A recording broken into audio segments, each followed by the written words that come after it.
Carburant, le super au Cameroun coûtera désormais 840 francs. Le gasoil, quant à lui, coûtera 828 francs. Le pétrole en pente, 350 francs. Gaz domestique, 12 kg à 6500 francs. Concernant le transport urbain, il faudra débourser 400 francs jour et 500 francs nuit. La vie au Cameroun connaît une surenchère des plus drastiques. Alpha Presse s'y intéresse ce jour. Nous en parlerons donc au courant de cette édition. Les réseaux sociaux sont désormais, à tort ou à raison, devenus un véritable pandémonium. Acteurs de la société civile, hommes politiques ou toute autre personnalité, j'y parviens finalement, sont jetés à la vindicte sur la toile et jugés même par ceux qui jamais n'ont eu droit à un cours de droit. Alpha Presse interroge ce jour le rôle des réseaux sociaux et son utilisation. Mesdames, bonjour. Messieurs, bonjour. Prenons une courte respiration. Revenons juste derrière, découvrir notre riche panel.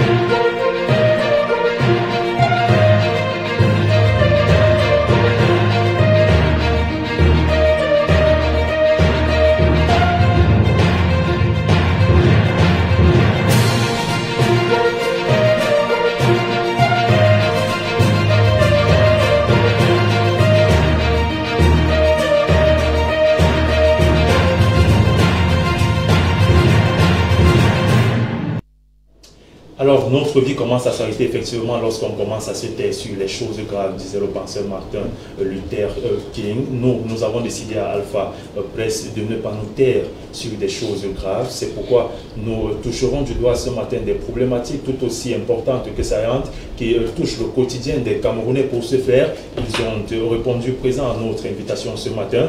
Je vais justement faire honneur aux dames, puisqu'elle est la plus rayonnante sur le plateau. Elle est celle-là qui éclaire, qui illumine ce studio ce matin. C'est grâce à elle que nous sommes visibles à l'écran. C'est Madame Caroline Bamsek Baïha. Elle est secrétaire générale, j'ai envie de dire, au Bureau national du PCRN pour le compte du PURS. Je reste omnibulé par ce parti politique-là, du PURS. Elle nous vient donc de la diaspora. Tout en lui faisant mes excuses, j'ai envie de lui dire mes hommages et surtout bienvenue à Alpha Télévision dans le cadre du programme Alpha Presse. Merci de me recevoir sur votre plateau. Correction, je suis secrétaire national du Bureau national du PURS. Merci pour les éloges. En charge de la diaspora. À la diaspora, oui. Ok. Et tous les éloges que vous avez fait en ma personne, on va voir si j'en suis capable. Les téléspectateurs se feront leur opinion tout à l'heure quand ils verront les autres invités pour comprendre que lorsque j'ai parlé de lumière, c'était en effet un soleil. Et donc je vais prendre cette fois-ci Hector Abia qui, lui, nous vient du PCRN. C'est le parti de l'honorable Cabral Libi qui fait aujourd'hui les choux gras de l'actualité politique au Cameroun avec quelques soucis en interne, mais qui tendent à se résoudre progressivement. Nous souhaitons d'ailleurs bon courage à l'honorable Cabral Libi et tous ceux qui croient en son projet. Alors Hector Abia, vous êtes le représentant du PCN sur ce plateau. Merci de nous avoir fait l'amitié de votre présence ce matin.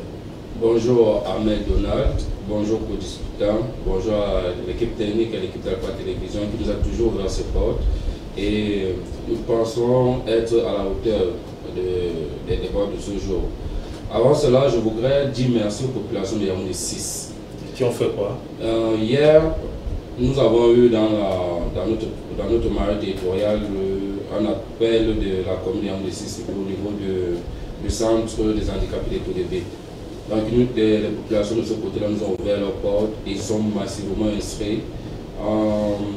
Sur les listes électorales, non, sur les listes électorales. D'accord, c'est mieux qu'on comprenne comme donc, ça. nous avons eu 277 inscrits hier et ils en redemandé encore.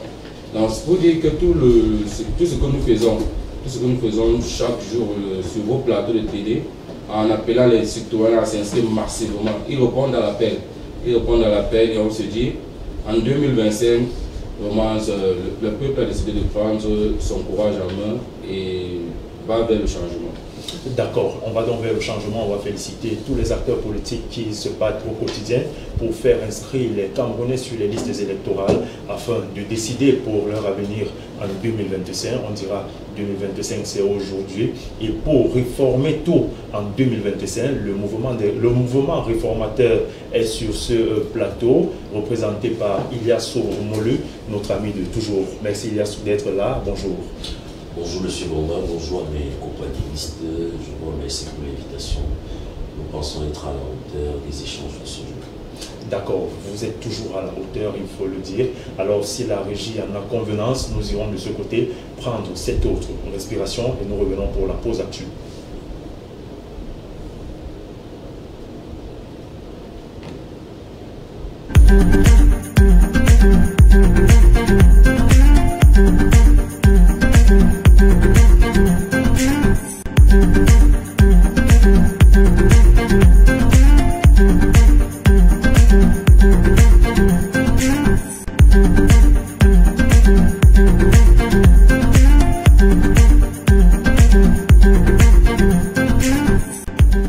Bien, retour dans ce studio pour la pause actuelle. Nous nous intéresserons à la semaine de la jeunesse qui justement est dans la 11e. Il faut dire qu'aujourd'hui, la dépravation des mœurs en milieu jeune se fait de plus en plus ressentir par des actes de violence à travers les établissements scolaires et autres lieux de réjouissance. Alors, on prendra l'avis de nos panélistes sur la question. Je commencerai par M.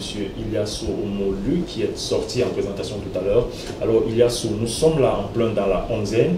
Quel est le message qu'on envoie aux jeunes au vu de leur attitude désormais très peu honorable et très peu honorant de ce qu'on aura souhaité ou on aurait souhaité pour notre jeunesse fer de lance de la nation, bien que ce même fer qui aujourd'hui semble s'être rouillé voudrait quand même donner un avis sur les attitudes et comportements jeunes. On va dire violence en milieu jeune, à qui la faute? Vous savez, M. Bomba, une génération n'est que le produit de celle qui la précède. Donc, nos jeunes enfants aujourd'hui subissent de plein fouet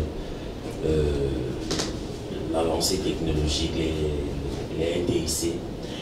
Et je pense que pour nous, Africains, on nous a envoyé tous ces nouvelles technologies d'information et de la communication sans notice. Ce qui fait en sorte que la couche la plus impactée, la couche la plus touchée par cette dépravation des mœurs est la jeunesse. Ce que je vais dire aux jeunes à l'occasion de vous avez appelé la 11e? Oui. Oui, à l'occasion de la 11e, c'est beaucoup de prudence. Au lieu de faire des fêtes de gauche à droite, j'invite les proviseurs, les responsables d'établissement à organiser plutôt des conférences, débats sur, par exemple, des questions hautement d'ordre social et, par exemple, les jeunes pourraient parler de leur avenir, par exemple, des choix, des orientations, parce que c'est un âge assez délicat, la jeunesse, c'est une transition assez délicate. C'est où tout se décide dans la vie d'un individu. Vous ratez votre jeunesse, vous avez raté votre vie d'adulte et vous avez raté votre vieillesse. Donc c'est un appel aux responsables, à nous les parents. Vous savez, les enfants ne sont pas responsables. Les enfants ne sont pas responsables. C'est inadmissible de critiquer les jeunes jusqu'à un certain niveau parce que nous sommes, nous adultes, responsables de ce qu'ils sont devenus. Si nous avons été laxistes au niveau de l'éducation, assez laxistes au niveau des outils mis à leur disposition pour évoluer, c'est à cause de nous. Donc, pour me résumer, ce que je dis, c'est que les jeunes doivent faire beaucoup attention pendant cette 11e, pas d'excès, pas d'abus. D'accord, pas d'excès, pas d'abus, voilà qui est bien dit pour vous sortir. Hector Abia, vous qui êtes relativement jeune, vous vous retrouvez certainement, on va dire, dans cette génération-là qui a été traitée de paresseuse, de celle-là qui... non, je n'ai pas dit que vous êtes paresseuse, et vous vous retrouvez au milieu de cette jeunesse-là qui est traitée aujourd'hui de paresseuse, de celle-là qui aime la facilité, de celle-là qui se retrouve dans des choses bizarres et compliquées, et parfois même les parents sont surpris d'entendre que leurs enfants sont dans toutes sortes de choses bizarres. C'est cette génération d'âge-là qui est vôtre, qui organise des séances de partout dans des lieux compliqués. Alors, dites-nous aujourd'hui, quel est votre regard sur cette jeunesse dont la génération qui est vôtre n'est pas éloignée? Ahmed Donald, ce qu'il le dit. Je vous vois courroucé, je vous vois embarrassé également. Oui, je suis très embarrassé parce que, vous savez, il y a une chose entre ce qu'on peut faire voir et ce qui est réellement. Au contraire, moi, je suis plutôt en face d'une jeunesse qui ne voudrait plus subir un certain nombre de phrases. Et pourtant, c'est la jeunesse en elle-même qui est au cœur de ces frasques-là. J'ai vu sur le statut de quelqu'un en me baladant récemment sur la toile. Voici ce qui passe bien au 237. C'était 3 fruits de 3 couleurs différentes de piment. Et puis aujourd'hui, on nous a fait croire qu'il y a une nouvelle profession sur laquelle il faudrait se calquer en tant que modèle, celui des influenceuses. Alors, c'est ce regard-là, cette lecture que je voudrais que vous fassiez de la situation aujourd'hui pour mettre les jeunes en alerte. Je suis toujours au niveau de qui le dit. Qui met ce plan-là en avant. Dans mon propos liminaire, je vous ai dit que nous avons été appelés par une jeunesse qui s'est inscrite massivement sur les listes électorales. D'accord. Et quand vous causez, parce que le maillage territorial, comme nous le faisons, nous entrons dans les quartiers, nous parlons avec les citoyens. Il y a beaucoup qui prennent un engagement, qui sont loin. Ils sont loin de ce que vous êtes en train de décrire.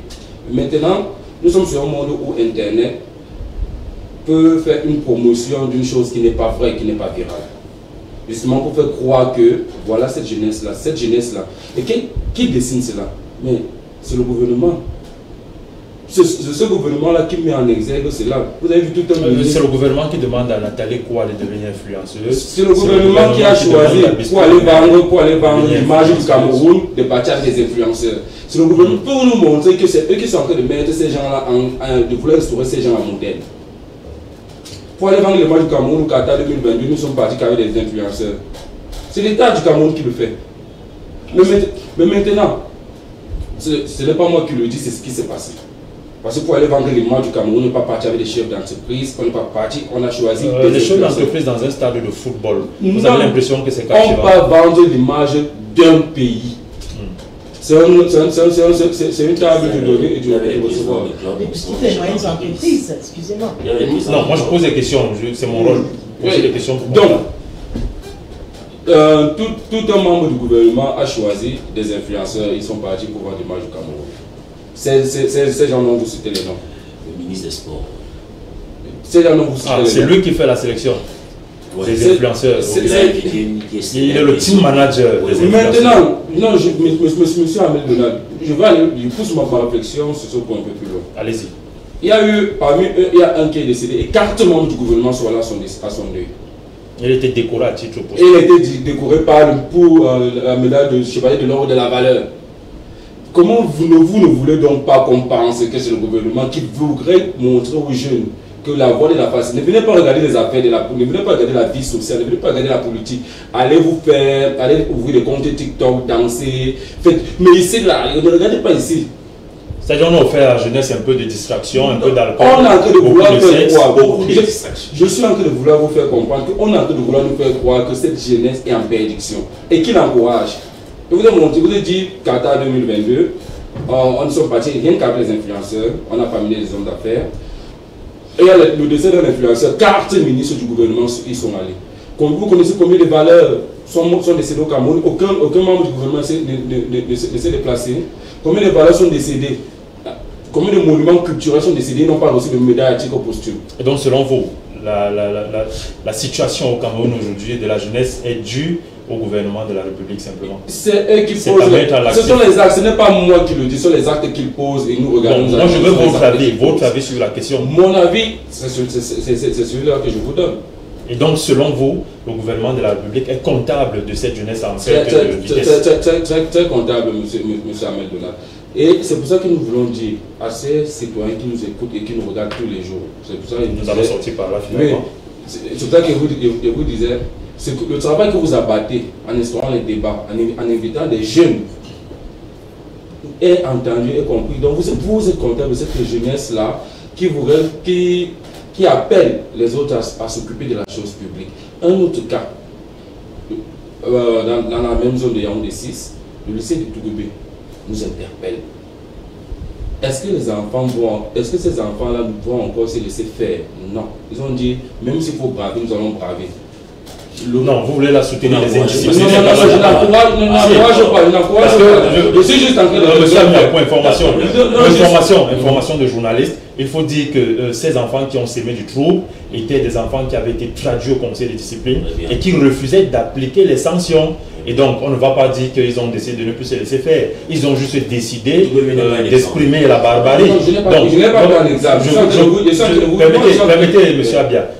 Nous sommes sur un plateau de télévision sérieux. On ne va pas également laisser dire des choses comme cela juste parce que c'est l'opposition. Donc, nous sommes d'accord. Vous sortez.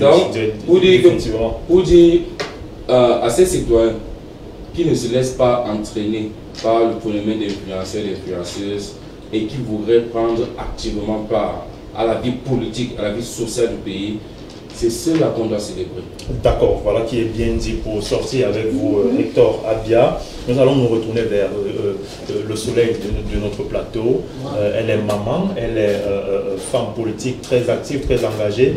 Elle est spécialiste également des droits de l'homme, il faut le dire. Ce n'est pas trop de le faire. Alors, avec vous, Caroline Bamsek Baïha, Ngor Bamsek Baïha, vous y tenez fermement à votre Ngor. C'est clair. Voilà, d'accord, je l'ai dit. Il y a même Altesse devant, parce que je suis reine mère de développement. D'accord. Ça viendra dans le cadre d'une autre émission, une émission de développement. Et donc, aujourd'hui, vous qui êtes maman, vous qui portez les âmes en vous pour les accoucher désormais, quel est votre regard sur cette jeunesse aujourd'hui qui semble être en déperdition dans la société du fait soit de la pauvreté, soit on va dire quoi, à la recherche du gain facile. Et donc, on voulait juste avoir un regard de la part de la maman que vous êtes. Vous voulez la maman, le parti, et puis quoi encore? Vous aurez le temps de choisir dans votre propos. Dans mon propos, je vais seulement dire que je ne suis pas d'accord avec mes co-panélistes, parce que la responsabilité revient d'abord aux parents. C'est les parents qui éduquent leurs enfants. Ensuite, les établissements scolaires prennent le relais. Ça, c'est vraiment très clair. Et nous avons aujourd'hui, dans notre société camerounaise et dans la société de la diaspora, dont je fais partie, nous avons un problème, le problème de ces influenceuses que le gouvernement utilise. Donc, je me retrouve un peu dans la position de mon co-panéliste. Alors, si le plus est au pouvoir, on annule ces affaires d'influenceurs au Cameroun. Mais bien sûr, très clair, qu'est-ce qu'on a à faire avec les influenceuses? Moi, je préfère avoir une femme devant moi qui est capable de gérer des petites et moyennes entreprises, de pouvoir défendre son revenu journalier, au lieu d'aller se pavaner à tourner le bassin devant les chaînes de télévision. Ça rapporte quoi à mon enfant? J'ai une fille de 26 ans qui est ingénieure, qui fait dans la machinerie industrielle. Voilà ce qu'il nous faut. Il nous faut des jeunes qui sont capables de pouvoir gérer l'économie nationale de notre pays d'une certaine manière ou d'une autre. Nous devons les appeler à s'enregistrer aux listes électorales parce qu'il y a un changement radical qui va se faire au PURS, qui est en train de se faire au PURS. Vous voyez, vous m'avez dit tout à l'heure en off que nous étions en train de faire le pain et le chocolat. Non, absolument pas. On ne fait pas le pain. Vous êtes rancunière là? Je suis très rancunière quand il s'agit du PURS et quand vous n'avez pas la bonne information. Vous voyez un peu dans le domaine dans lequel je suis. C'est pas aujourd'hui que je défends les intérêts des Camerounais et que je vais défendre l'intérêt d'un parti qui a les mêmes... C'est légitime. Voilà, c'est légitime. Mais j'étais au RDPC avant. J'ai fait gagner le président Paul Biya. Ah bon? Oui, j'étais RDPC avant. C'est ça que je ne suis pas comptable. Je ne suis pas comptable.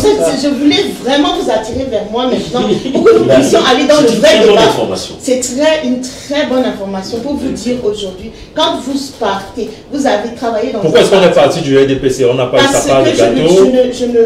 Non, le gâteau nous sert à quoi? Nous avons fait des études à l'extérieur. Pourquoi?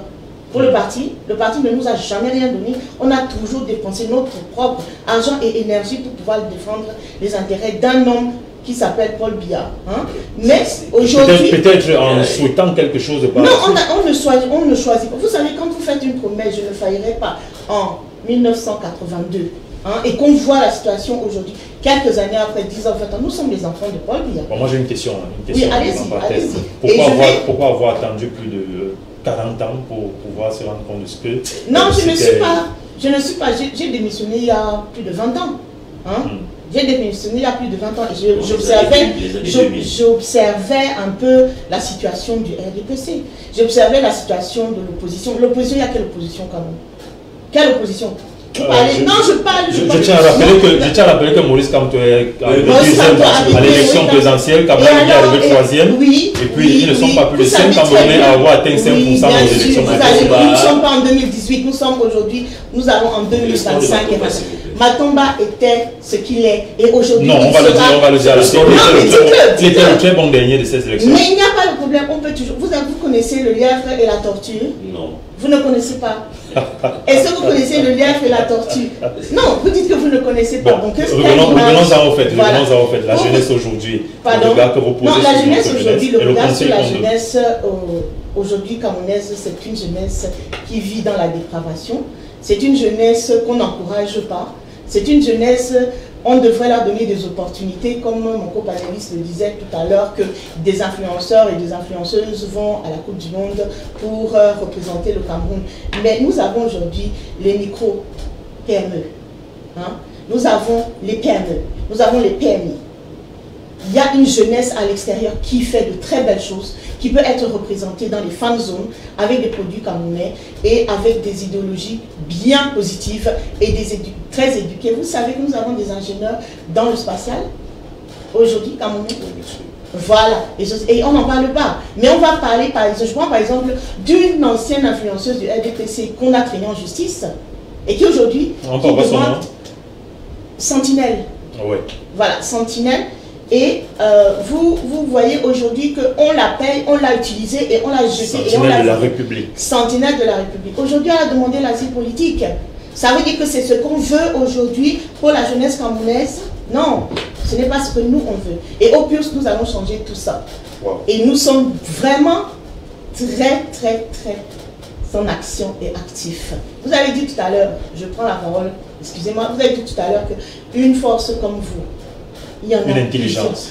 Intelligence ou force, ce que vous voulez, je suis une femme avant tout, et qui a des convictions, des principes, et je vais les faire tenir au PURS. Et je peux vous dire que dans la diaspora actuellement, il y en a plusieurs. Vous avez fait tenir au RDPC également? Non, ça ne m'intéresse plus, le RDPC ne m'intéresse plus. Aujourd'hui, vous êtes focalisé sur le RDPC. Dites-moi aujourd'hui ce que, je prends l'exemple, le PCRN.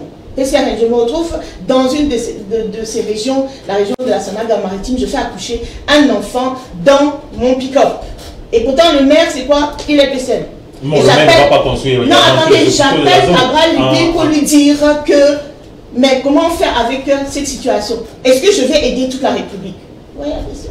La réponse. Bon, et la petite fille s'appelle La petite fille s'appelle Caroline Gobamsek. Et il y a des preuves. Et aujourd'hui, ce monde-là veut devenir au PURS. Bon, en même temps, voilà. sans être comme PCN ou de quelque partie que ce soit, c'est pas à Cabral Lidé d'aller construire les hôpitaux. C'est à qui vous avez pris une municipalité. Vous avez pris une municipalité, vous me dites que ce n'est pas à vous d'aller construire. Vous faites quoi alors? Vous faites quoi dans ces régions?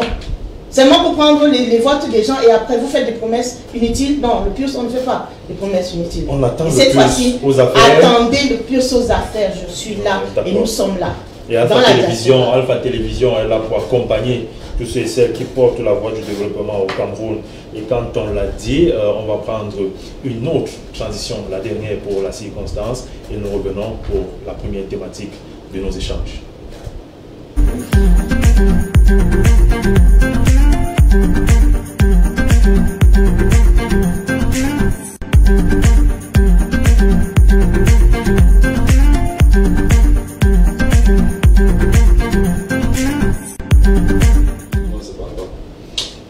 Alors, au cours des dernières semaines, vous avez été confrontés à une pénurie de produits pétroliers qui nous a causé de nombreux désagréments. Pour faire face à cette situation, j'ai prescrit au gouvernement des mesures urgentes permettant d'assurer l'approvisionnement continu du marché. Les difficultés du secteur sont toutefois plus larges et plus complexes. Vous devez savoir que dans le but de maintenir les prix à la pompe et à leur niveau actuel, qui est largement inférieur à celui pratiqué dans les pays voisins, l'État doit, au prix d'importants efforts financiers, fortement subventionner les importations de produits pétroliers. Le poids de ces subventions pèse lourdement sur notre budget et rétrécit considérablement les ressources dont nous avons le plus grand besoin pour apporter des réponses aux autres problèmes auxquels nos populations sont confrontées. L'année dernière, le gouvernement a été amené à procéder à un léger relèvement des prix de carburant à la pompe. Grâce à cette mesure, la subvention des produits pétroliers, qui était de plus de 1000 milliards de francs CFA en 2022, a été réduite à environ 640 milliards de francs CFA en 2023. Cependant, cette subvention continue de peser significativement sur le trésor public. Nous n'aurons très certainement pas d'autre choix que de réduire de nouveau. Nous verrons néanmoins à ce que les ajustements nécessaires n'impactent pas substantiellement le pouvoir d'achat des ménages. À terme, la réhabilitation de la Sonara, dont j'ai prescrit l'accélération, devrait contribuer à l'amélioration à améliorer la situation dans le secteur, dixit le président de la République, son Excellence Paul Biya, dans son allocution à la nation le 31 décembre dernier. Alors, avec vous, Caroline, on va se poser la question de savoir, est-ce que les Camerounais devraient être surpris des nouveaux coûts à la pompe, quand il est vrai que le président de la République l'a annoncé il y a un mois déjà? Non. Il ne devrait pas être surpris. Vous êtes surpris, vous, de ce qui se passe actuellement. Vous avez fait un petit peu le calcul de l'augmentation aujourd'hui sur le portefeuille de la ménagère. Quand on augmente, par exemple, de 5%, l'essence, c'est 5% ou bien 15%? C'est 15%. Ça tombe comment? Sur 115 francs de plus. Vous avez le SMIC à combien au Cameroun? Il est à 42 500 francs. 500. Oui. D'accord. Maintenant, vous augmentez le transport de 400 en journée. De 300 à 400 francs. De 300 à 400 en journée et de 500 en soirée. Vous payez le gaz à 6500. Vous avez des enfants parce que la plus petite cellule qui compose une nation, c'est la famille qui est composée de 4 personnes minimum. Ou de 3 personnes pour des parents, le père et la mère et l'enfant.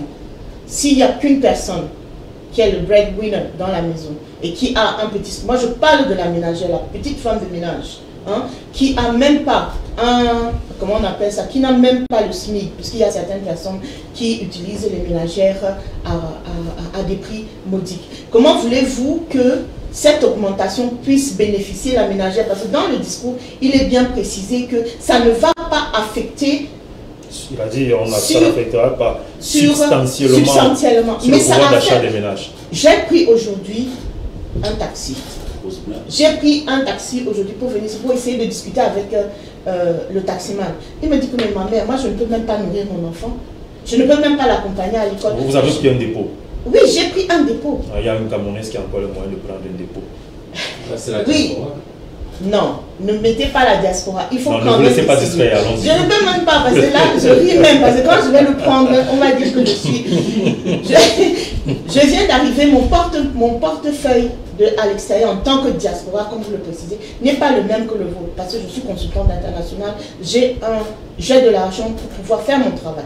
Mais si maintenant j'ai une ménagère, comme je reviens sur mon propos, j'ai une ménagère qui doit s'occuper de sa famille, son mari n'a pas la chance d'avoir un emploi, comment va-t-elle faire pour subvenir aux besoins de son foyer? Ça coûte déjà, ça met déjà une amertume dans le cœur de cette famille, multiplié par, disons, 15 millions de Camerounais. Vous voyez ce que ça peut faire? Mais comment un homme fait pour ne pas avoir de travail pendant que ça? Je suis désolée, il y a des gens qui n'ont pas de travail. Aujourd'hui, non, il y a des chantiers. Écoutez, dans les chantiers, je travaille avec 300, j'ai un dossier sur 300 ex-employés en Guinée qui ont travaillé en Guinée équatoriale, qui ont été expulsés de la Guinée équatoriale pour revenir au Cameroun. Aujourd'hui, certains n'ont pas d'emploi parce que ce sont des personnes qui sont pratiquement à la retraite. Vous pensez qu'ils font quoi? Ils font des petits boulots à droite et à gauche dans les maisons des pontes de ce régime pour pouvoir subvenir à leurs besoins. Et ils ne peuvent pas subvenir aux besoins de leur famille. Faut-il dire qu'ils sont chanceux s'ils travaillent chez les pontes de ce régime? Non, ils ne sont pas chanceux parce qu'on les exploite aussi. On les exploite. Il y a beaucoup de témoignages qui peuvent être faits. Mais je peux vous dire que nous avons le problème des APE. Je reviens sur les APE. Vous savez qu'en 2014, le PURS a grévé pour les APE.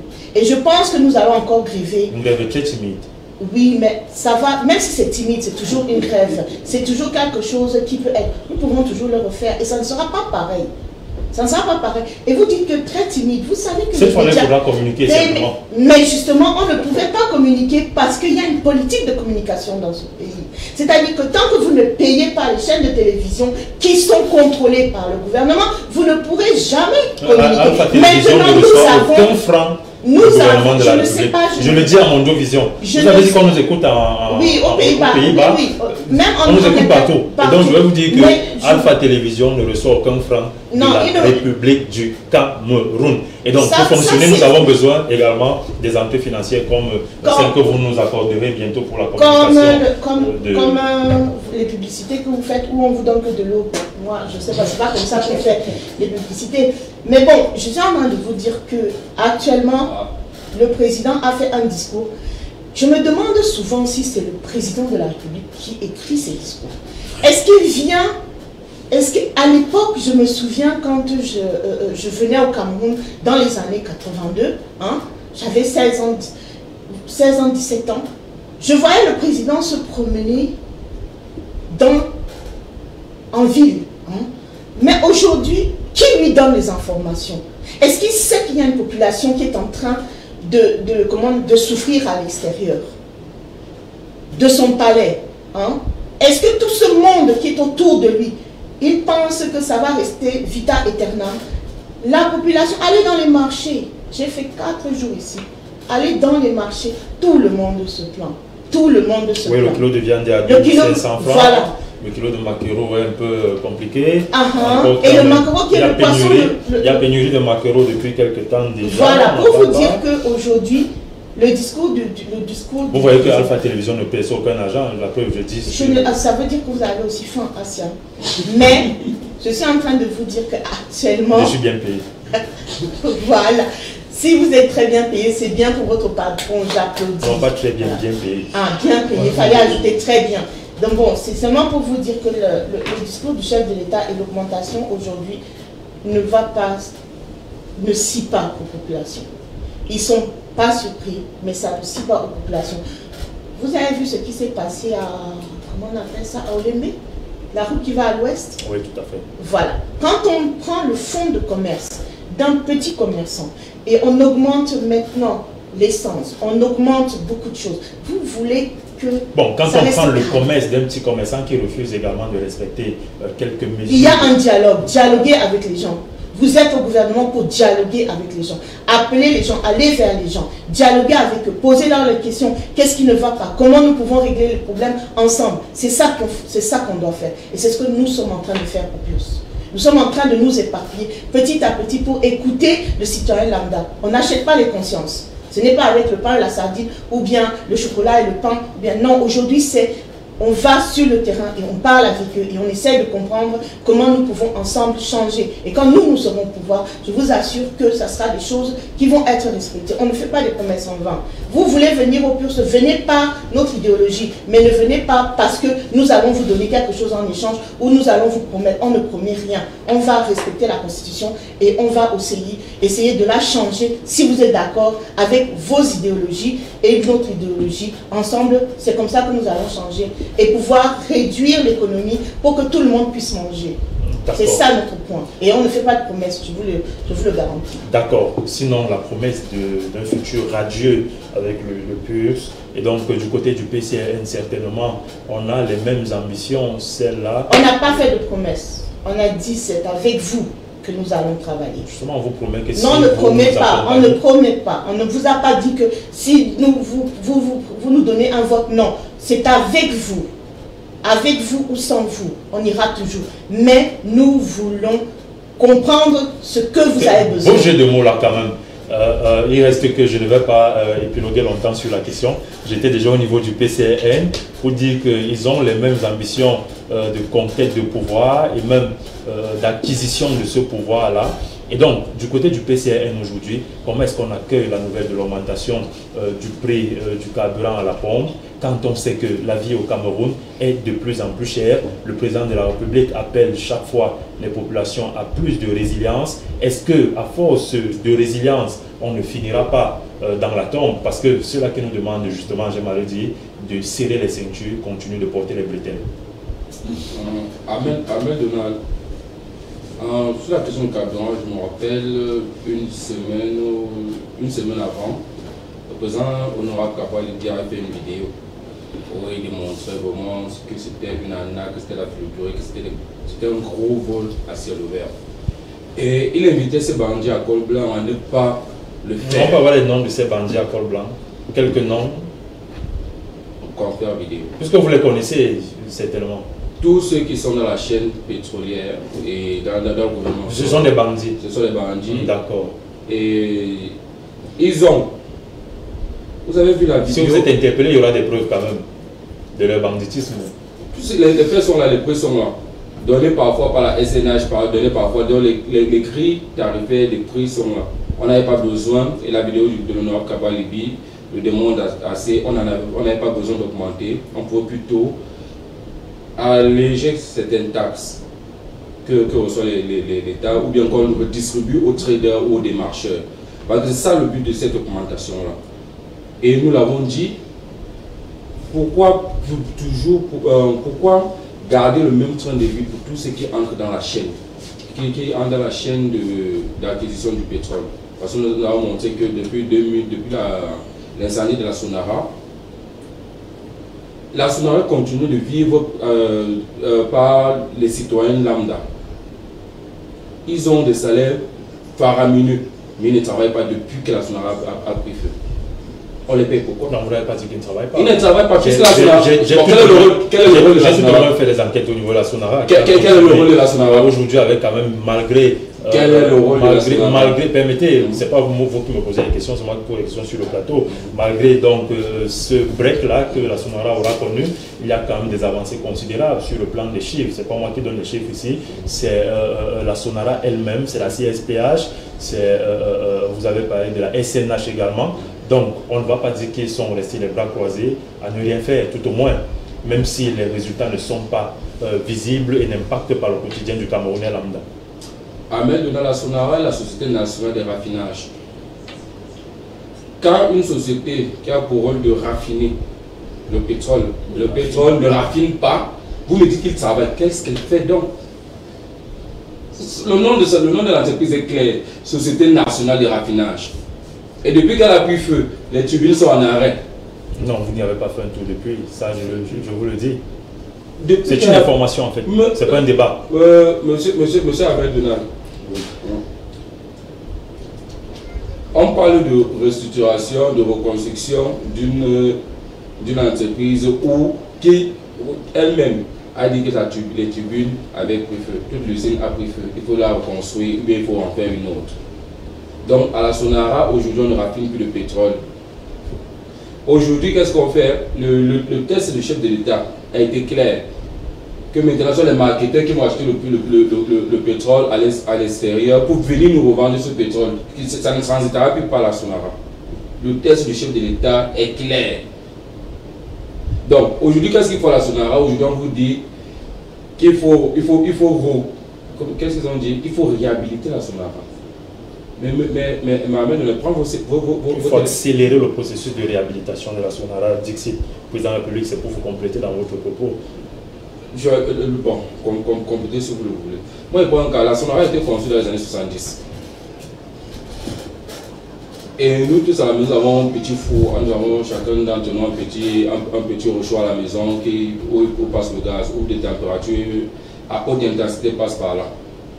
Monsieur Amédona, au bout de un an ou deux, vous vous rendez compte que le tuyau par lequel le gaz passe se met à...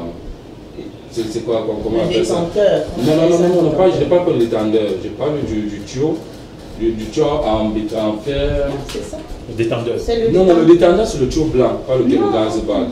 Mais maintenant, quand vous entrez pour avoir la flamme, les foyers, il y a un tuyau par là. C'est vous qui avez fait ces choses-là à l'école, moi je venais faire qu'elle est. Voilà, non, c'est pas le détendeur. Vous voyez que vos foyers, je dois juste voir la flamme. Vos foyers au bout d'un an commencent à rouiller. Maintenant, nous sommes donc devant une entreprise qui non seulement avait des pressions de haute chaleur, mais aussi à cette proximité avec la mer, dont l'eau salée, autre qui fait en sorte que les turbines, depuis 72, vous voulez qu'on reconstruise sur du fer rouillé. Vous parlez de l'érosion salière. Voilà. Donc, nous au PCR, nous avons dit ne faites pas cela. Sur le prix du carburant, il y a 48 francs sur le prix du carburant qui est destiné depuis que la Sonara a voulu faire reconstruire la Sonara. Les calculs ont été faits. Nous sommes à plus de 500 milliards que la Sonara a eu. On nous a parlé de 200 milliards pour la restructuration de la Sonara, où il faut encore aller prendre des emprunts. Et pourtant, ils ont 48 francs. Avec 2 cabinets d'experts américains. Oui, ça veut vous dire qu'ils ont... Il y a 700 milliards, l'autre 500 milliards. Voilà, donc, nous sommes donc, depuis que la Sonara a brûlé, les Camerounais payent 48 francs pour la reconstruction, pour la restructuration. Par litre acheté. Payent 48 francs. Hein? Payent 48 francs pour la restructuration de cette Sonara-là. Mais on vous dit qu'il faut encore aller chercher des emprunts. Et pourtant, cet argent dans les caisses, où va cet argent? Et ce qui est encore pire, ce qui est pire de pire, vous avez vu la vidéo où les membres du gouvernement qui venaient faire l'annonce, vous avez vu comment ils sont rentrés dans la salle? Tous souriants. Ils étaient avec un sourire narquois. Ils venaient de résoudre un problème du pays. Non, ils entraient, ils n'avaient pas encore résolu. Ils entraient dans la salle. Ils venaient résoudre un problème du pays. On vient résoudre un problème en temps souriant. Oui, parce qu'on a les solutions en fait. Vous avez l'impression que lui, Magloire Baratangana, n'avait pas les solutions dans sa mallette. Bon. C'est une question, moi je vous comprends. Ah bon. Donc vous venez rencontrer les syndicats pour leur faire comprendre que vous allez augmenter le prix du carburant. Vous n'êtes pas sûr des débats, vous n'êtes pas sûr des échanges, mais vous arrivez confiant. Vous venez rencontrer les syndicats parce que normalement... La question c'est, ont-ils eu tort d'arriver confiant puisque finalement, c'est passé, le communiqué final leur donne raison, je vais dire. Donc, ils venaient vous dire que nous avons décidé, hein, que nous allons garder nos privilèges. Hein? Vous, les syndicalistes, vos syndicalistes, la ménagère, vous allez accepter que nous on garde notre train de vie. Et maintenant, si vous voulez... Le chef de l'État a prescrit justement la réduction de ce train de vie. On en parlait sur le plateau dimanche dernier déjà, la réduction du train de vie de l'État, qui est une instruction également du chef de l'État. Une instruction. Mais le budget de 2024 qui est passé, vous avez vu cette baisse-là, vous avez vu la baisse du train de vie de l'État. On ne va pas revenir sur ce débat. Non, parce que vous dites qu'il a prescrit, il a instruit. Bon, il a instruit. Hein. Mais maintenant, qu'est-ce qu'on fait des instructions? On les implémente. Le 25 janvier dernier, c'est pas comme si... Les instructions. Soit vous voulez nous dire que le président de la République, avant de faire un discours le 31 décembre, hein, il s'arrange pour faire en sorte que ce qu'il dira le 31 décembre soit pris en compte dans la loi des finances. Et qu'il n'avait qu'à vu ce que vous êtes en train de vouloir nous faire comprendre. Non. Puisqu'il est inscrit, ce que vous êtes en train de vouloir nous faire comprendre. Je donne l'information tout juste. Mais maintenant, nous avons les faits. Il y a un discours qui est passé le 31 décembre, où le président a annoncé tout ce que vous nous avez lu tout à l'heure. Mais maintenant, il y a une loi des finances, une proposition de loi de finances qui est passée à l'Assemblée nationale, et un budget de 2024 qui a été entériné. Où donc, le train de vie de l'État ne baisse pas. Il y a toujours plus de dépenses, le budget d'investissement public est toujours moins, mais le train de vie. Là, un pays où on construit des résidences, des villas à hauteur de 4 milliards. En face, une phase 4 milliards, une autre phase 4 milliards, une autre phase de 8 milliards. Et vous voulez que ce soit le peuple, que ce soit la petite ménagère, hein, qui elle attache la ceinture. Bon, je ne sais pas s'il y aura encore de trous de poudre au niveau de la ceinture. Puisque tellement vous avez, ils percent les trucs, ils percent les trucs, pendant que d'autres n'arrivent même pas à fermer la ceinture. Ils mettent les bretelles comme vous l'avez dit tout à l'heure. Et ce qui est malheureux dans tout cela, ce sont les augmentations. Je vous ai dit que hier nous étions étudiés, nous avons rencontré des anciens combattants, des hommes qui ont servi ce pays. Ils ont toutes les révélations salariales, les 5% et autres, dans le fichier solde, en tant que retraités, n'ont rien pris comme augmentation. Ils nous demandaient que, est-ce qu'ils, par rapport à avoir servi le Cameroun toute leur vie, ils devaient rentrer dans leur vrai pays pour aller vivre décemment. Bon, quand vous l'avez dit, on comprend que... Allez-y. Les retraités, on va augmenter la pension de retraite, alors que la retraite n'est que... La pension n'est que la conséquence des cotisations que vous avez faites. Pendant que vous étiez en service, on ne va pas demander d'augmenter vos cotisations alors que vous n'êtes plus productif. Donc, il faut également être logique. Ils sont toujours en réserve. Mais sans réserve. On a eu un débat sur la taxation réserve, ça veut dire quoi, justement. Mais pourquoi on retaxer la pension? Mais c'est ça. Si vous ne pouvez pas augmenter, pourquoi vous voulez taxer cette pension? Les gens dans les difficultés. Moi, je pose des questions pour comprendre en fait. Justement, il faut que le président de la République puisse... Nous expliquer. Excusez-moi. Il faut que le président de la République puisse faire respecter la Constitution, article 66. Déclaration des biens, on saisit tout ce que ces gens-là ont et on remet ça au... C'est possible qu'après 30 ans d'exercice, quelqu'un déclare un peu ses biens et puis il y a une traçabilité. Mais comment tous, il faut déjà commencer. Il y a toujours un et il y a un article dans la Constitution camerounaise. Ou bien nous respectons la Constitution, ou bien nous ne la respectons pas. C'est le président de la République et le gouvernement qui doit réfléchir. Les députés, vous êtes ou pas? Nous ne sommes pas encore à la députation. Vous, les députés parlementaires de l'opposition, qu'est-ce que... Constater que le régime RDPC utilise beaucoup la jeunesse lors des élections pour faire ce qu'ils appellent les charters. Il faudrait qu'un jeune sache que lorsqu'il prend 10 000 francs, c'est pour voter un exécutif qui va faire 7 ans. Bon, bref, un président de la République qui va faire 7 ans et un maire qui va faire 5 ans. Je ne sais pas s'il peut manger 10 000. Parce qu'à la manière où les gens sont en train de se calmer, non. Les gens sont en train de souffrir. Là, il faudrait qu'ils revoient... Est-ce que le problème également au Cameroun n'est pas le fait que les Camerounais préfèrent vivre à genoux plutôt que de mourir debout? Bon, vous voulez déjà me faire parler sur un point. Je ne suis pas pour une manifestation publique, pour casser. Je ne parle pas de manifestation, non, je parle ici de la résilience en fait. Non, la résilience camerounaise, vous savez, nous avons eu des situations au niveau... Quand il y a eu une révolution, on a eu beaucoup de morts. Le Cameroun a souffert avec le pré-coup d'État, avec les manifestations qu'il y a eu à Douala, les villes mortes et tout ça. Vous voyez le sud-ouest, le Nozo, vous voyez le nord-ouest, vous voyez l'extrême nord. Je pense qu'aujourd'hui, le Cameroun, l'est aussi bien sûr, et le sud, parce qu'on a réussi à déjouer certaines choses. Vous voyez que actuellement, la population est friande de paix. Elle ne veut pas mourir pour rien. Elle ne veut pas... Non, la population ne veut pas mourir pour rien. Elle est déjà en train de mourir. Quelle force elle a pour aller devant? Le PURS n'appelle pas aux gens à la révolution. Le PURS appelle aux gens au dialogue. Et l'opposition devrait comprendre que nous ne sommes pas là pour hurler devant une personne qui a travaillé, un parti qui a travaillé pendant 42 ans où nous n'avons pas eu de résultats. C'est à nous maintenant d'essayer de trouver des solutions idoines pour que nous puissions éviter ce qui se passe. Alors, et là, de solutions. Les propositions de solutions, c'est d'abord qu'on pousse, que l'opposition puisse pousser le gouvernement à faire une rétropédalage, merci du mot. Rétrospection pour ce qu'il est en train de faire. Parce que c'est un groupe de personnes qui s'assoient. Vous m'avez dit tout à l'heure qu'ils sont venus, les ministres sont venus avec des grands sourires pour rencontrer les syndicats. Je suis sûre qu'ils ont l'habitude de faire cela. Ils ont l'habitude de faire cela et on les laisse faire.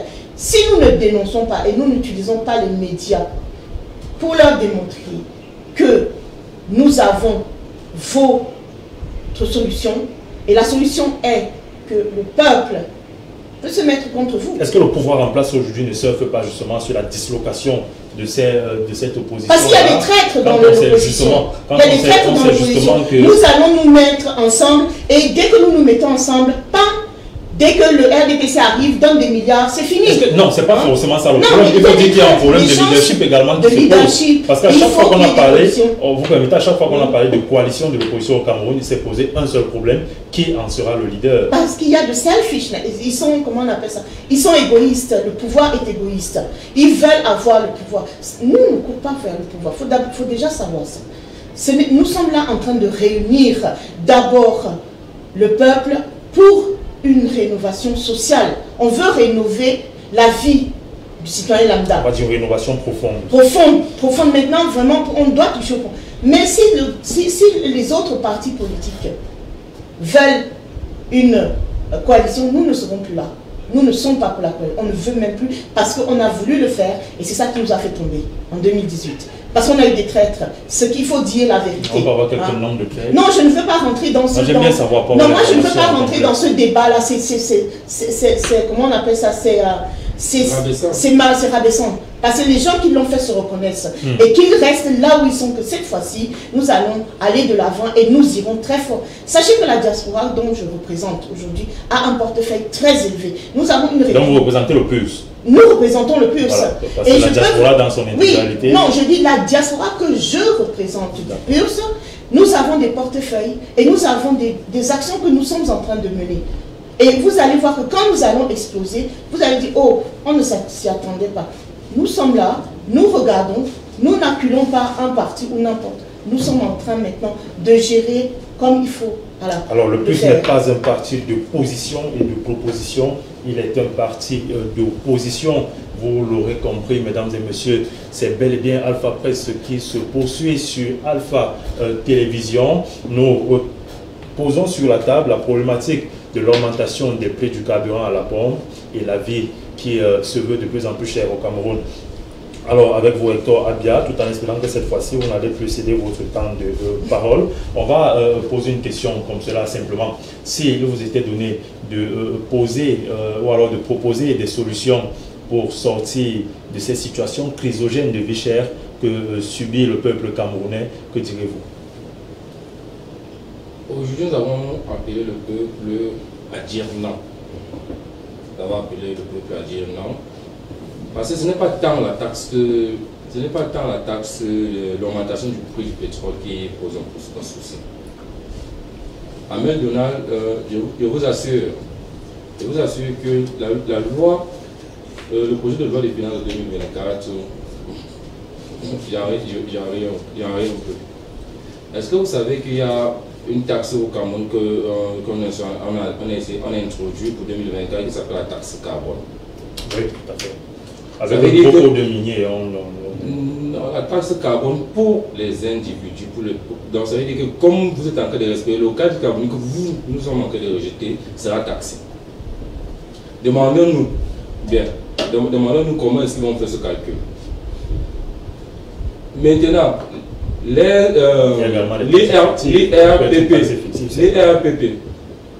a été augmenté. Je ne sais pas si nos concitoyens savent à quelle sauce ils sont en train nous seront mangés. Pour l'instant, ils demandent si nous allons tenir jusqu'à mai. Moi, je vous rassure que je tiendrai. J'ai la prétention d'être le fils bien-aimé de Caroline, donc okay. Je ne souffrirai pas. Donc vous avez cet avantage. Vous n'êtes pas représentatif du reste des Camerounais. Mais là c'est. Je vous le conseille. Amel Donald. Le budget de 2024, il y aura le droit de timbre sur les boissons alcoolisées et sur les jeux, qui va augmenter le prix de ces c'est quand même quelque chose de positif. Ça peut permettre qu'on consomme moins d'alcool au Cameroun quand même. Maintenant, il parlait de la taxe carbone qui va aussi toucher les instituts agricoles, les entreprises agricoles, les agro-industries. Le planteur, ceux qui ont eu la chance d'avoir les tracteurs et autres. Ça veut dire que la vie va devenir extrêmement et excessivement chère en 2024. Tout cela vient d'être donc matérialisé par le prix du carburant. Il y a un monsieur qui me disait sur un plateau hier, qui me disait on n'a pas touché au gaz.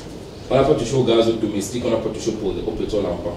À quoi va vous servir le gaz et le pétrole en pan si vous ne pouvez pas remplir vos compagnies? À quoi peut vous servir le pétrole en pan et le gaz domestique si vous ne pouvez pas faire de marché? Alors, mais le président de la République pense quand même que le plan triennal intégré d'impôt substitution pour la période 2024-2026 qu'il a prescrit, donc peut participer également à justement à économiser de précieuses ressources. Est-ce qu'il ne faut pas effectivement tendre vers l'impôt substitution finalement en termes de solution? Quels sont les préalables? Mais monsieur vous n'allez pas me poser la question à chaque fois que vous me posez une question. Moi je vais répondre, moi je pensais que... À défaut, je repasse là, je me mets là et vous comprenez que je m'en sors encore. Le président de la République n'a pas pris de préalable pour cette impôt substitution. Quelqu'un qui sait les appuyer par l'impôt substitution. Le président de la République n'a pas pris de préalable. Aujourd'hui, nous sommes je pose la question, est-ce que ce n'est pas une sorte de solution en fait que de pratiquer l'impôt substitution. Monsieur, quand vous demandez de pratiquer l'impôt substitution, vous avez mis des préalables sur 10, sur 20, on ne se comprend pas sur la question. Non. Je veux savoir, est-ce que l'impôt substitution n'est pas une solution? C'est une solution dans 5 ans, mais nous parlons de mai. D'accord, c'est bien d'avoir reconnu au moins que c'est une solution. Nous parlons de mai. Nous ne voulons pas parler de ça aujourd'hui. Pourquoi? Parce qu'aujourd'hui, la sauce dans laquelle nous a mis, la sauce dans laquelle nous avons été, dans laquelle nous a mis, nous ne pouvons pas au pire. Nous avons des entreprises locales qui vivent, qui ne parviennent pas à vivre. Nous avons nous faisons du riz d'Indop. Nous faisons le riz d'Indop. Nous faisons des arachides, mais tout ce qui est exporté, tout ce qui est exporté coûte très cher, extrêmement cher. Donc, vous nous avez posé la question, quelles sont les solutions que nous proposons? Nous proposons pour dire non. Moi, à titre personnel, moi je propose à ceux à qui cause une désobéissance civile. La désobéissance civile est une forme d'insurrection. Non, il ne faut pas également l'oublier. C'est un droit constitutionnel reconnu Demande de manifestation. C'est ce que vous voulez dire? Non, la désobéissance civile, qu'est-ce que ça veut dire? Il y a désobéissance, c'est une forme d'insurrection. Faites attention, et je connais le président Cabral, il ne serait jamais partisan. C'est pour ça qu'il dit à titre personnel, il n'a pas été mandaté pour le dire. D'accord. À titre personnel. Mais vous êtes sur le plateau au titre du PCN. C'est à titre personnel, je ne dis pas mon avis. Ça, c'est un avis personnel, j'ai bien dit à titre personnel. D'accord. Fermer les boutiques, ne pas aller travailler. Qu'ils restent avec leur... Vous êtes sérieux? Oui. Pour qu'ils comprennent que ce qu'ils sont en train de prendre, ils ne prennent pas ces décisions pour notre intérêt, puis ils ne nous consultent pas. Nous n'allons pas passer le temps à subir pour que d'autres personnes s'engraissent et que nous finissons plus maigres que la maigreur. Vous voyez ce que vous voulez dire? Vous voulez recommencer le nord-ouest et le sud-ouest? Madame, à un niveau, quand les hommes qui vous dirigent vous montrent qu'il n'y a que eux, ils ne dirigent que pour eux. À un niveau que le peuple prenne ses responsabilités, c'est nous qui vous avons mis là. De manière claire, le peuple prend ses responsabilités en faisant quoi? Disons non en faisant quoi? En disant non. Comme je vous ai donné un exemple. On ferme tout, oui. On repart au dialogue, que les syndicats à cessation d'activité. Est-ce qu'on a des syndicats? Que les syndicats demandent la cessation d'activité. Pour que cette fois-là, qu'ils viennent pour un dialogue franc et sincère, qu'ils ne viennent pas avec les sourires à quoi. Non, on n'a pas de syndicats au Cameroun. Que dans chaque corps de métier, qu'on leur fasse comprendre que c'est nous qui subissons, c'est nous qui payons. Ne comptez pas sur les journalistes. Parce que nous, on sera sur le terrain pour faire les reportages et y afférents. Justement, donc on n'a pas... C'est vrai dire que tous les corporations sont à l'aise. Dans votre corporation, on devra donner l'information. C'est pour ça qu'on appelle tous les corps de métier à dire c'est fini, c'est terminé. C'est fini, c'est terminé. Que chacun prenne ses responsabilités. Et on aura encore joué un discours comme les apprentis sorciers. Là, pour cette fois-ci, nous avons vu après 2008, on a traité l'apprenti sorcier. Quelles sont les mesures qui ont été prises en 2008? Où en sommes-nous aujourd'hui? On a éliminé les sorciers. Bon, les sorciers ont été éliminés, mais est-ce que le train de vie du Cameroun a changé? Oui, la vie est devenue de plus en plus chère. Voilà. Donc on va aller avec Iliasso qui esquisse un sourire quand je le dis. Alors Iliasso, il faut dire quand même aujourd'hui que le Camerounais ploie sous le poids de cette vie chère là. On tire le diable par la queue au quotidien. Il devient de plus en plus difficile d'inviter un ami à la maison à prendre un repas parce que déjà pour nous-mêmes nous n'en avons pas assez. Le regard en termes de proposition aujourd'hui, le chef de l'État a parlé de l'impôt substitution qui garantirait justement une économie de ressources sur place, qui pourrait donc garantir un assouplissement de la vie au niveau des populations. Votre regard sur cette solution que propose le chef de l'État? Le chef de l'État est dans les nuages, excusez-moi de le dire. Non, il a tout dit. Non, il a les nuages. Parce que je me rends compte qu'il est tellement déconnecté de la réalité. À force de rester dans son palais à Itoudi, ne pas être au contact du peuple, les loin des réalités. Des réalités, pourtant il a dit qu'il était dans le bruit. Qui le chef de l'État. Je mets la radio, je suis dans le bruit. Ben, l'impôt substitution, qu'est-ce que c'est? Nous devons, c'est la réduction des exportations, des importations. Donc ça veut dire encourager l'initiative locale, tout à fait. Le Made in Cameroun. Et vous savez qu'à l'état actuel des choses, le Made in Cameroun, les produits camerounais sont les plus chers sur le marché à cause du coût de production. Vous allez voir les Chinois, les Européens qui ont inondé le marché camerounais de toute forme de produits. Est-ce qu'il n'est donc pas question pour les Camerounais d'adapter le marché à la réalité locale? Je prends un peu l'exemple du riz. Peu de Camerounais peuvent acheter le riz produit en Europe. Il coûte cher, extrêmement cher. Peu de Camerounais peuvent acheter le riz produit dans à Yagua, par exemple. Mais nous avons des tonnes de riz qui viennent de Chine et consorts, où les kilos va avoisiner les 400 francs. Le kilo, les Camerounais ne peut pas. Pourquoi? Quand le chef d'État parle de l'impôt sur le son, il devrait donc encourager ces secteurs à travers donc des subventions dans les rabats. Bon, il nous a dit qu'il a coupé, on était à 1000 millions en 2023, on est passé en 2022, on est passé à 640. 640, on fait rapidement le calcul, c'est 260 millions ont été affectés, puisqu'il a eu un gain. Il n'a plus subventionné. Là, le véhicule CA. Merci. La semaine passée, j'ai eu la chance de participer toujours à votre débat où nous avez lu des extraits du budget 2024. Il y a eu augmentation, dotation de... On a subi des... Alors, il y a des rubriques qui parlaient d'augmentation. Oui, en termes d'achat de véhicules, en termes de dotation de carburant. Mais c'est incroyable. Paradoxalement, il prescrit à travers son EG une réduction du train de vie de l'État. C'est paradoxal. C'est paradoxal. Maintenant, lorsqu'il parle de l'impostitution ayant ratifié les accords de partenariat économique, c'est un paradoxe en économie. Là, je prends ma casquette de ce que j'ai étudié à l'école. C'est paradoxal parce que tu ne peux pas mettre en cause. Vous voulez donner une leçon d'économie au chef de l'État? Je suis désolé si j'en arrive là. Vous ne pouvez pas... Comment ne pas conseiller un chef de l'État? Vous ne pouvez pas conseiller, lui donner une leçon. Oui, vous ne pouvez pas mettre en concurrence le petit agriculteur, par exemple, de mon village et l'agriculteur un français, allemand ou belge. C'est impossible. Au niveau de l'artisanat local, je vois dans votre studio des beaux tabourets fabriqués certainement par des artisans locaux. C'est du rotin. C'est du rotin. Mais au finish, vous allez voir un meuble importé de l'extérieur qui va venir coûter 2 fois plus moins cher que ce que l'artisan a produit ici. Pourquoi? Parce que les coûts de production sont élevés. Donc le président de la République doit revenir sur terre. Tout ce que nous lui demandons, c'est de libérer le plancher. Après avoir servi le pays pendant 42 ans comme chef d'État, et pendant plus d'une soixantaine d'années, vraiment, papa, il fallait vous reposer. Merci. Allez jouer le dimanche avec vos petits-fils et libérer. Vous avez tout donné pour ce pays. Parce que là, on va de mal en pire. Toutes les augmentations dont vous avez fait état tout à l'heure peuvent causer une déflagration sociale. C'est où je vous rejoins. Nous craignons une déflagration sociale. Mais on a un peuple un peu bizarre. Vous avez constaté qu'on va arriver en mai. On va arriver en mai. Pourquoi? Parce que nous sommes un peuple tellement résilient. On va arriver en juin pour que je fête mon anniversaire. Vous connaissez la nouvelle mode? La nouvelle mode au Cameroun, c'est je veux voir mes enfants grandir. Mais vous allez voir vos enfants grandir dans quel environnement? Arrangez l'environnement dans lequel vos enfants vont grandir. Je vous ai dit que... Alors, on fait savoir également que d'après le ministère... si vous permettez, d'après le ministère de l'économie, de la planification et de l'aménagement du territoire, l'enveloppe globale 2024 consacrée au budget d'investissement public PIB, au BIP, est de 1,737 milliard de francs CFA.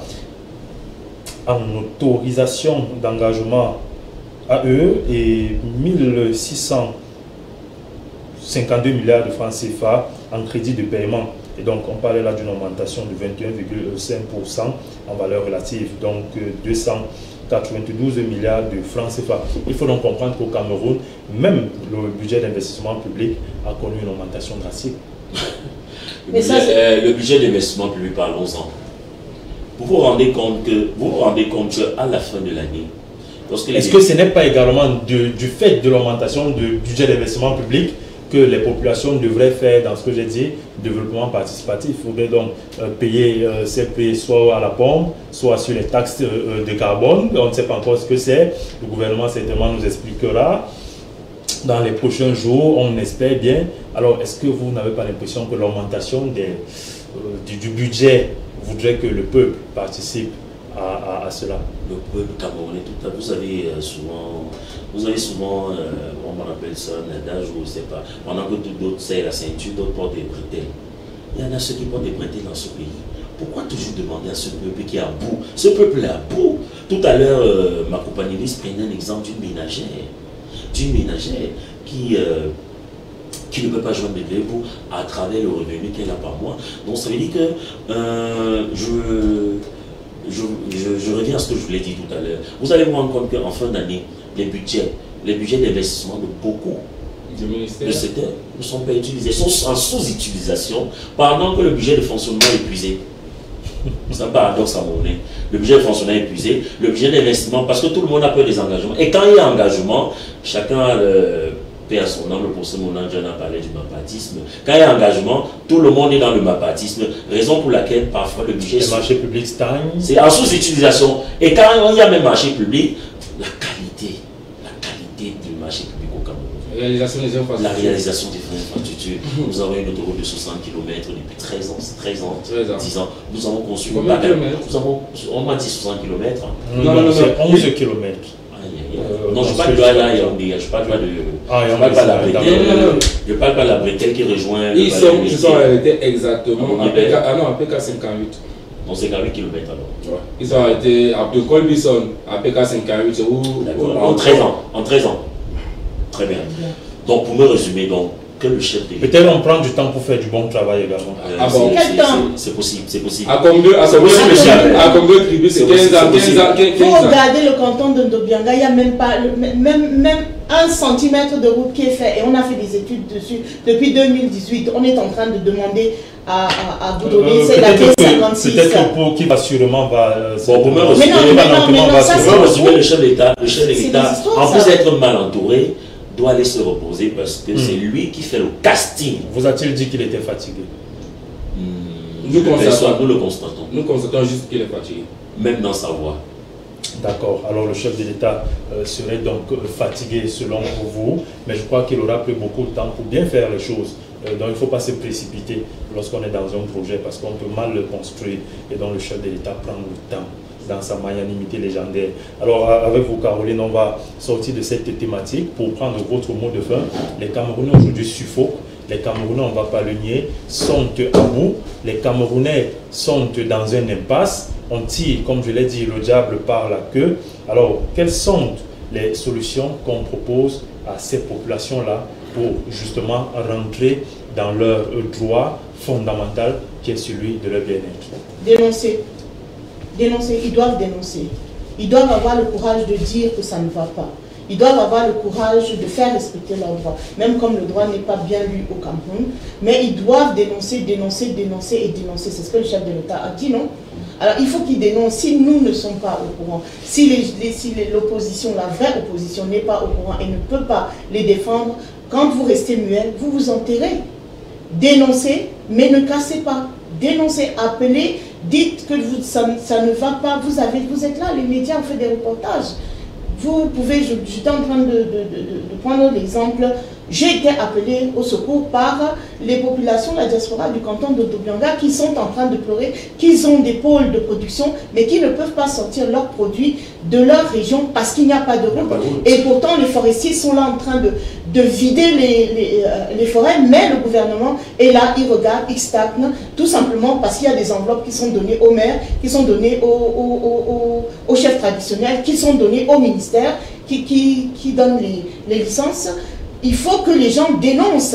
Et le Cameroun est un pays, je peux dire, qui respecte le droit, je peux dire le droit à la communication. Hein. Nous n'avons pas besoin d'insulter, nous avons besoin de respecter nos droits, de faire respecter nos droits. Quand ça ne va pas, là on peut aller plus loin. Il y a des institutions internationales qui peuvent gérer, nous aider à défendre nos droits. Le Camerounais doit d'abord s'éduquer au niveau de ses droits. Il doit savoir qu'est-ce qu'il a droit, comment il peut se défendre, même si ce n'est pas suivi comme il le faut. Même les partis politiques que nous sommes aujourd'hui, moi, en tant que secrétaire national à la diaspora pour le PURS, je suis là pour écouter leurs doléances et les mettre et venir dans vos plateaux, le dénoncer, Je ne peux pas venir ici et rester assise calmement et voir que les ministres sont des petits patrons dans leur bureau. Ils sont des ministres. Non, mais le ministre est un patron. Non, quand je dis patron, il est un serviteur. Il a été mis, on lui a donné une signature pour qu'il puisse travailler pour la population. S'il n'est pas capable, mais on le vire que les gens ne votent plus ce genre de personnes qui ne sont pas capables de défendre leurs intérêts. C'est pour ça que l'opposition est là, c'est pour ça que le PURS est là. Et moi je dis dénoncer, dénoncer, dénoncer. Même si c'est anonyme, dénoncer, nous saurons vous défendre le moment maintenant, à partir de maintenant, jusqu'à ce que nous arrivons au pouvoir. D'accord, merci. Voilà que le message du PURS sur ce plateau passe sur la question de la vie chère au Cameroun. Hector Abia, du côté du PCRN, s'il fallait donner justement un avis, un conseil à ces populations-là qui aujourd'hui suffoquent, ils ne savent pas comment faire pour arriver à étudier au niveau du chef de l'État pour lui dire « Papa, ça ne va pas, qu'est-ce que vous leur proposez comme parade ?» Pour les populations lambda, pour les ménagères, pour les bailleurs, parce qu'on va parler par secteur d'activité. Pour les bailleurs. Non, vous allez faire un ramassé global. Par secteur d'activité, on va dormir. Non. Pour les bailleurs, ne plus sortir la nourriture. Je veux dire, nous sommes à un niveau où vous mourrez de faim. Oui, puisque c'est là où nous sommes en train d'aller, permettez-moi pour couper tout le monde. Pour couper. C'est chaque acteur de la chaîne de production. Chaque acteur de la chaîne de production dit... Mettre un statu quo. Un statu quo, on s'arrête.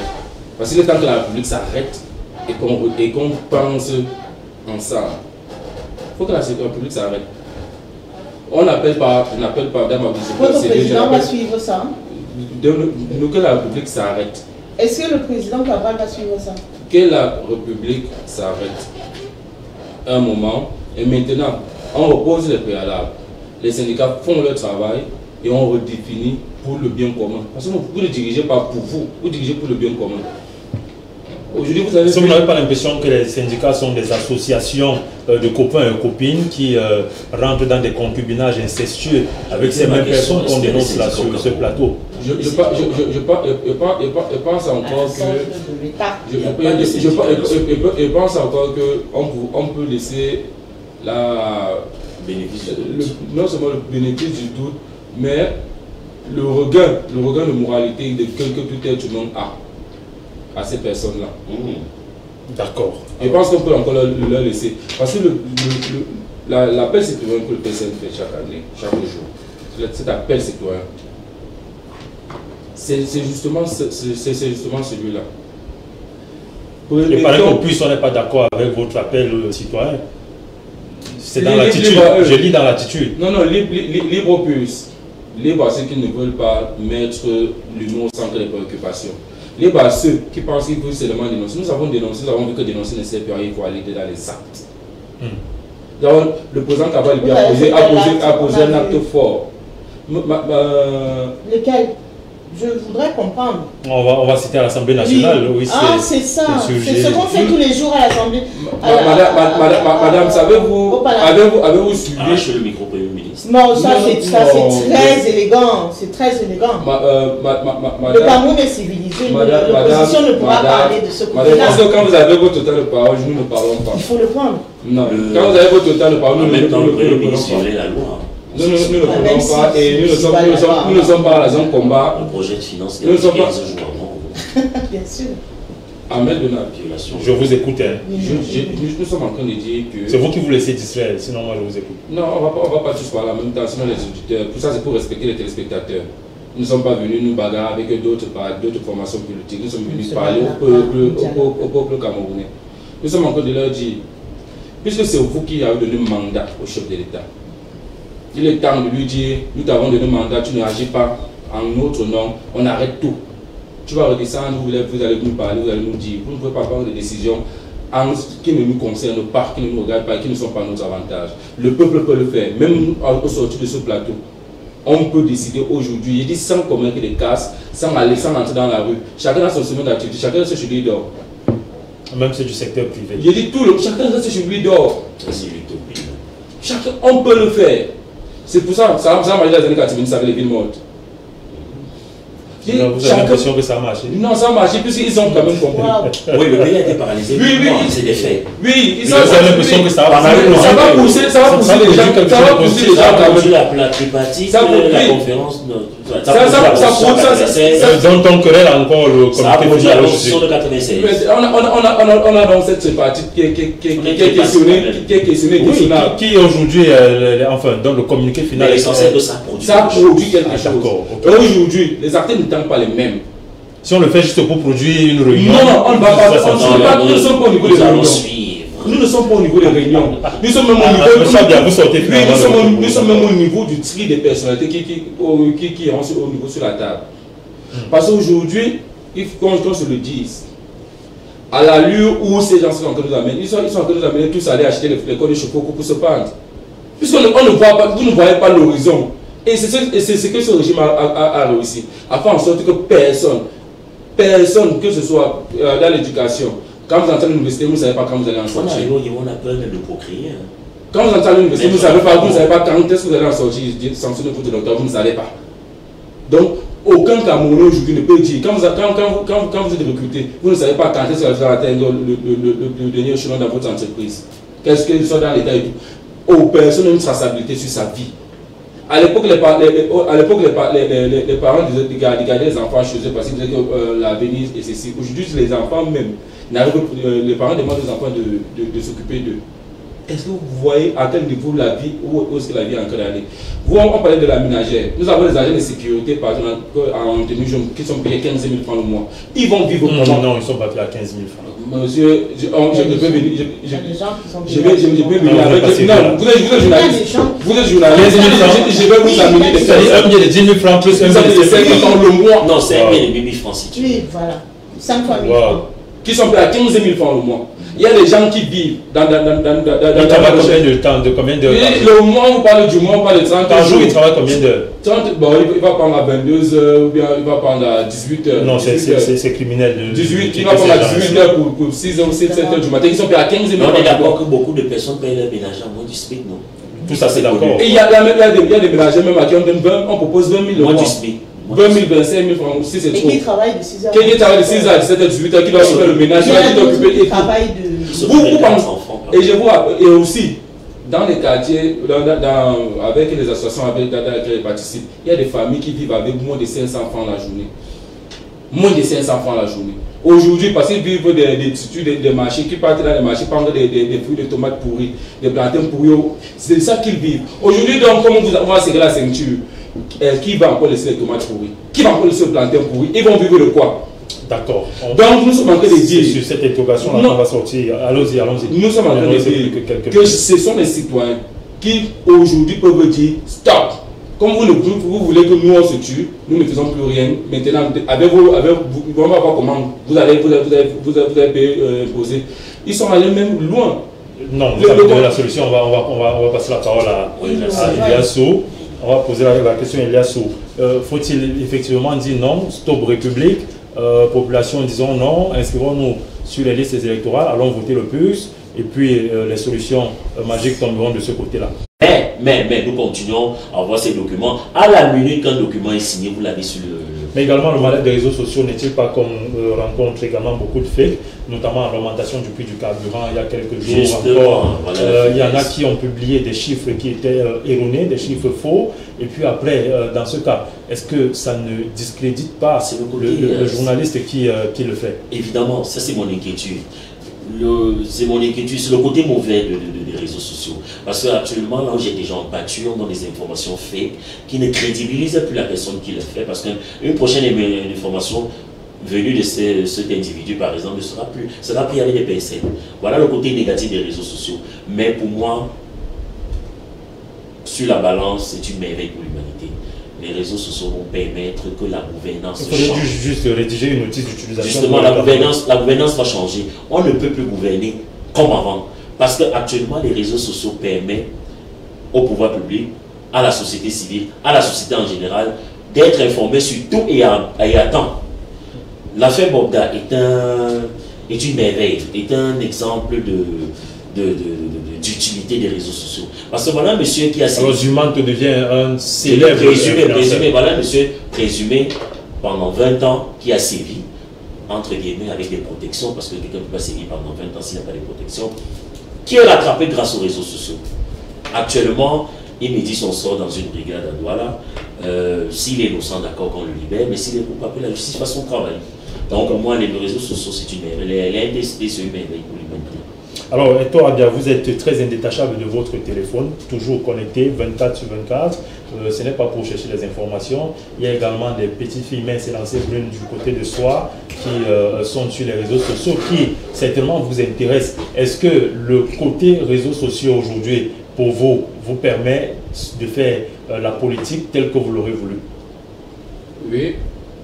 Les réseaux sociaux ont, pour nous qui sommes entrés depuis le début, nous avons un attrait vraiment pour les NDS à l'époque. Nous y allons passer des enseignants, nous avons des enseignants aussi qui nous faisaient connaître certaines plages. Je me rappelle, sans faire publicité aussi, c'était un groupe qu'on appelait, un site qu'on appelait Anglais Facile. Il y avait des blogs à l'intérieur, on échangeait à des heures presque tardives, anglais facile, français facile, bien allemand facile. C'était un bon site à l'époque. Un site qui nous a permis d'ouvrir des blogs. Donc, depuis l'initiation donc à ces réseaux. Si on vous dit, dans certains réseaux sociaux, vous êtes connecté par SEC.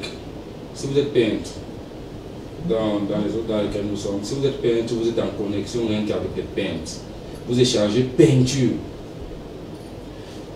Si vous êtes initié donc par des gens qui dansent comme ce qu'on voit dans ce TikTok, qui disent que comme il a dit tout à l'heure, connectez-vous.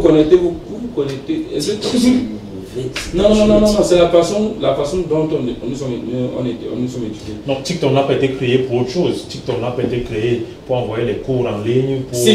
Si. C'est parce que vous êtes des vidéos de 3 minutes. Oui, si. On fait des petites illustrations. En 3 minutes. En 3 minutes. Oui, il y a des speed. C'est possible. Oui, c'est possible. Il y a des vidéos TikTok. Des teasers. Oui, on vous montre certaines. En 3 minutes. Non, vous êtes en train de parler d'un cours, nous ne sommes pas à d'accord, TikTok, c'est des vidéos. Oui, des petites vidéos, mais qui peuvent être instructives. Cela tout dépend. Quand vous allez sur TikTok, tout dépend de votre centre d'intérêt. Si vous allez pour voir les petits Brésiliens en bikini, c'est ça qui va... Non, il y en a sur TikTok. Vous allez il voir faudrait dire que je crée un compte. Ça va défiler sur votre fil d'actualité. Vous n'en avez pas encore. Non. Donc, le problème c'est comment est-ce que vous avez initié. Donc, pour dire ceci, les réseaux sociaux, l'utilisation... On va permettre à M. Abia. L'utilisation des réseaux sociaux dépend de l'initiateur. Et maintenant, à partir de l'initiation à l'utilisation des réseaux sociaux, on peut aujourd'hui canaliser les différents contenus, le flux de contenus. Ailleurs, on le fait. Ailleurs, on regarde le contenu, les agences de régulation. Les agences de régulation bloquent les contenus qui sont insalubres pour la société. On les bloque. C'est-à-dire, si on vous dit, cette année, on a besoin des jeunes qui parlent anglais. Vous allez voir que ce sont des petites vidéos de leçons d'anglais de 2 ou 3 minutes qui seront virales sur la toile. Maintenant, nous sommes en train de parler du tribunal. C'est vrai, tout le monde est jeté justement. Pourquoi tout le monde semble être jeté en pâture? Parce que les citoyens ont assez rendu compte qu'ils ne peuvent pas avoir accès à la justice, à la dénonciation. Donc, c'est un problème. Et c'est pourquoi un Camerounais avec son smartphone de 20 000 francs va dire à un journaliste que ce que tu dis là, tu ne dis rien, alors qu'il n'a jamais eu l'occasion. Là, nous avons, le préalable, j'ai commencé par l'initiation. C'est-à-dire, permettez l'expression, il y a des imbéciles qui sont assis de l'autre côté, qui peuvent engueuler les sages de l'autre côté juste parce qu'ils ont un smartphone. C'est pour ça que j'ai d'abord commencé par la liberté des réseaux sociaux. Non, c'est pour ça que j'ai d'abord commencé par l'initiation. Ça, c'est le préalable. L'initiation. Savoir connaître les différents corps de métier, savoir à qui on s'adresse, connaître son rôle dans la société. Quand vous connaissez votre rôle dans la société, vous n'allez pas impliquer sur le rôle d'un autre parce que vous n'en avez pas les compétences. C'est pour ça qu'il parlait d'initiation. Et chacun reconnaît sa place. Donc, si à l'initiation, on vous dit, ça c'est le domaine journalistique, n'y allez pas. parce que vous n'avez pas les moyens de faire l'investigation, il n'ira pas. Mais il a le moyen de critiquer quand même le travail de... Non, maintenant il peut donner un avis. Un avis, vous avez l'impression que les Camerounais donnent les avis? Juste. Non, ils vous donnent des avis. Est-ce que nous avons tous été initiés à la pratique, à l'utilisation de D'accord, on vous a bien compris. Donc, on doit revenir dans un programme scolaire. Hein, avec le monde numérique aujourd'hui, on va dire l'initiation au NTIC. D'accord, voilà qui est dit. Ça s'enseigne dans tous les établissements. C'est pas comme si c'était nouveau. Alors, avec on va justement interroger, vous qui êtes spécialiste des droits de l'homme. Est-ce qu'aujourd'hui, il y a des canons qui encadrent les droits de l'homme sur les réseaux sociaux, autant qu'il est vrai qu'aujourd'hui, que vous soyez homme politique, que vous soyez de la société civile, que vous soyez, je ne sais pas moi quoi, commerçant, vendeur de haran en Bombi, tout le monde peut vous dire n'importe quoi, tout le monde peut vous accuser de n'importe quoi librement, tout le monde peut publier n'importe quoi de vous sans se soucier de l'aspect intégrité morale de la personne. Non, absolument pas. Il faut d'abord savoir que la digitalisation, c'est l'éducation de base. Actuellement, les nouvelles technologies, nous devons éduquer nos enfants par des canaux bien précis et encadrés par des organismes spécialisés au Cameroun, dont vous avez Antique, vous avez le ministère des Postes et Télécommunications a le devoir de promulguer des communications sur la prévention de certains actes qui sont commis ou qui sont dits dans les médias. Vous savez que ce n'est pas aujourd'hui, on parle de la digitalisation, mais nous oublions que les radios, à l'époque, les radios étaient des tribunaux et d'investigation de cette nation où il y a des choses qui se sont dites, il y a des choses sans des enquêtes ou sans des informations. Les radios étaient d'abord le premier réseau de communication, ensuite il y a eu la télécommunication, dont la télévision, et maintenant nous avons la digitalisation par les réseaux satellitaires, etc., etc. Il y a des lois qui sont régies par rapport à ça. Vous n'avez pas le droit déjà d'utiliser le nom d'une personne parce qu'elle a la protection de sa vie privée. Vous n'avez pas le droit d'utiliser une image d'une personne parce qu'elle a la protection à l'image. Vous avez une réglementation internationale, nationale et continentale dans l'utilisation des réseaux sociaux. Maintenant, le problème, c'est qu'avec le Cameroun, puisqu'on est dans le contexte du Cameroun, il y a les réseaux sociaux sont devenus les tribunaux de la nation. C'est-à-dire que les tribunaux ont perdu leur vocation. Tout ce qui se passe aujourd'hui, ça se passe dans les réseaux sociaux. Ce qui veut dire que la justice n'a plus de pouvoir dans ce pays, puisque c'est la justice, la vindicte nationale se passe sur les réseaux sociaux.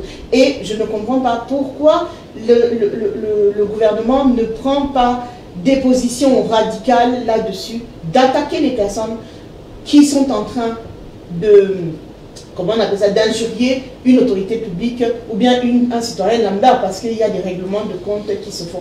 Vous ne pouvez pas prendre mon nom et commencer à raconter du n'importe quoi sur Facebook, mais je vous finis. On a vu des gens qui ont tué juridiquement, je vous finis, c'est-à-dire que je vous traîne dans les tribunaux et vous êtes bloqué à vie sur Facebook ou sur Twitter ou sur TikTok. Il faut éduquer déjà. C'est pour ça que je dis toujours que nous, au PUS, nous devons travailler petit à petit sur les satellites. Vous savez que je travaille aussi dans les satellites, je suis aussi dans certaines communications pour vous dire que nous connaissons très bien la loi.